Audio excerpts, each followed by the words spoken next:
Olá, nono ano! Sejam bem-vindos a mais uma aulinha de ciências. Nesta aula, nós veremos um pouco mais sobre a tabela periódica. E para isso, é necessário que vocês acompanhem essa aula juntamente com a atividade de folha que foi enviada para vocês. Então, vem comigo. Aula interativa sobre tabela periódica. A tabela periódica traz algumas informações muito importantes sobre cada um dos elementos químicos. E aqui tem um deles: número atômico, massa atômica, característica da sua distribuição eletrônica. Nesta aula, nós vamos nos ater àquilo que é mais importante para que vocês consigam compreender. Então, nós vamos trabalhar principalmente com o número atômico, símbolo, nome e peso atômico. Mas tem outras características que entram dentro dessa classificação, como por exemplo, nome do grupo. O nome do grupo diz respeito às colunas, famílias ou grupos que aquele elemento químico se encontra. Nós temos também o número do período, que diz respeito à linha ou ao período que aquele elemento químico se encontra. Nesta aula, nós vamos focar principalmente para a construção da nossa tabela periódica em número atômico, símbolo químico e nome. Lembrando de uma coisa muito importante. Os elementos químicos, eles são representados por símbolo de uma letra maiúscula, mas ele pode ou não estar acompanhado de uma letra minúscula. E esse conjunto de letras, ou a maiúscula acompanhado da minúscula, é derivada do seu nome original em latim. Como o nosso idioma é de origem latina, muitos dos símbolos usados para identificar esses elementos químicos correspondem ao nome em que eles têm em português, como, por exemplo, o hidrogênio tem o símbolo H, que coincide com o nosso idioma. O ferro também, ele tem o F e o E. Porém, alguns têm um nome em latim bem diferente daqueles que a gente conhece.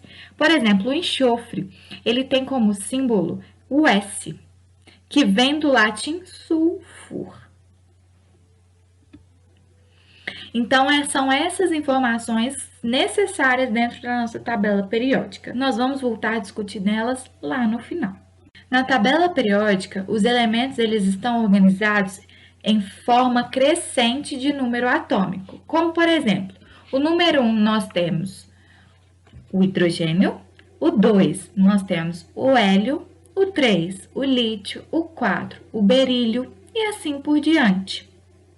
Lembrando, o número atômico é como se fosse a identidade daquele elemento químico. Então, por que é tão importante a gente colocar isso dentro da nossa tabela periódica? Porque é através dele que nós vamos identificar aquele elemento. O número atômico, ele diz respeito a quantos átomos tem aquele elemento químico. Então, por exemplo, o magnésio, ele tem 12 átomos em sua conformação. O cromo tem 24 átomos em sua conformação. O alumínio tem 13 e assim por diante. Agora nós iremos conhecer um pouquinho cada uma das classificações dentro dos grupos que nós temos. A primeira delas, nós vamos ver que são os metais. Os metais, eles têm algumas propriedades principais, como por exemplo, o brilho metálico. A maioria deles são sólidos, exceto o mercúrio, que ele se encontra em estado líquido em temperatura ambiente. Todos os metais são bons para conduzir corrente elétrica e também conduzem calor. Muitos deles são maleáveis, que formam lâminas, e alguns são dúcteis, que formam fios. O outro grupo são os não metais ou ametais.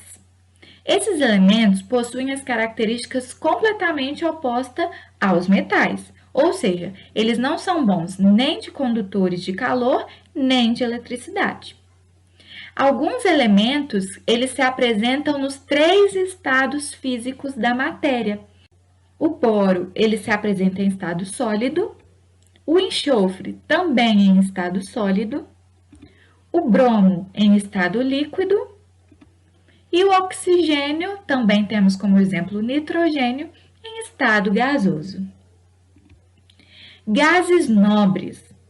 Quem são eles dentro da nossa tabela periódica? É o hélio, neônio, argônio, criptônio, xenônio e radônio.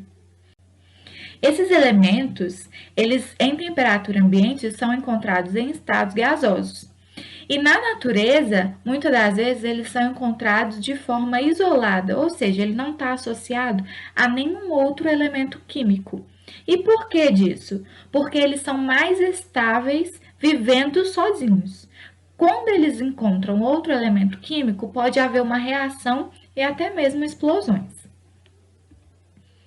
Hidrogênio. Esse é o único elemento químico que vive sozinho dentro da tabela periódica. Esse gás é inodoro, inflamável e incolor e insolúvel em água. Esse elemento ele não consegue se enquadrar em nenhum grupo que possui dentro da tabela periódica. Ele até aparece na família dos alcalinos, porque ele possui um elétron em sua camada de valência. Mas em algumas tabelas periódicas, ele pode até ser encontrado fora desse grupo. Meus amores, agora é com vocês. Sabendo de tudo isso, nós iremos montar nossa tabela periódica com as seguintes informações. Nela deve conter número atômico, que seria a identidade daquele elemento químico, o símbolo, o nome, todos em latim, respeitando essas normas, e colorir os grupos e famílias às quais os elementos químicos pertencem. Mas o que seriam esses grupos ou famílias, professora? A gente acabou de falar. Seria metal, ametal, hidrogênio e gases nobres. Esses são os grupos que nós temos 4 grupos. E aí vocês vão lá colorir de cores diferentes, identificar também na legenda qual cor pertence a qual grupo, tudo bem? Então, aqui a gente finaliza a nossa aulinha de hoje. Lembrando, essa atividade vale ponto, então não deixem de caprichar nela. E eu encontro vocês na semana que vem. Beijos e até lá!